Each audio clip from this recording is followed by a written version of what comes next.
It's yet another gathering of state governors, and coming on the same day the rest of the world is marking the World Polio Day.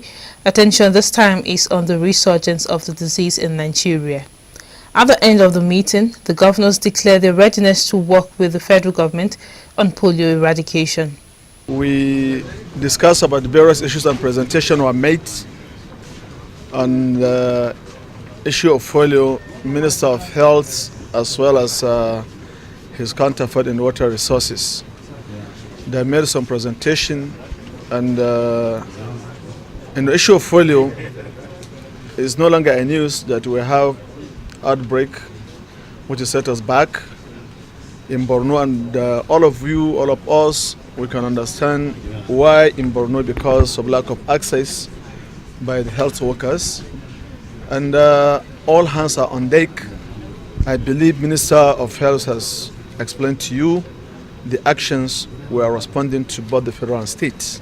On hand to mark presentation at the meeting was Minister of Health Isaac Adewale.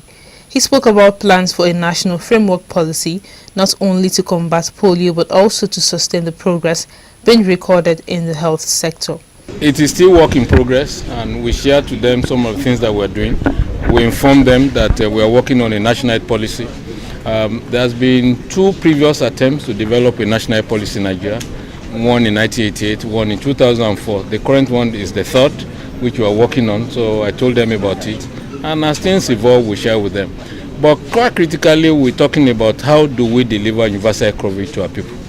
How do we impact on the poor people? How do we take care of those who live in rural areas?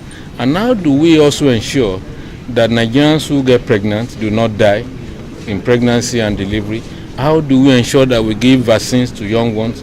How do we sustain the war against polio? And as directed by Mr. President, ensure that Nigeria is free of polio in 2017.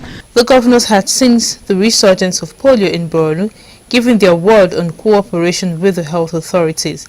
They say the invitation extended to the minister is part of efforts to get regular updates on efforts to stop the spread of the childhood disease.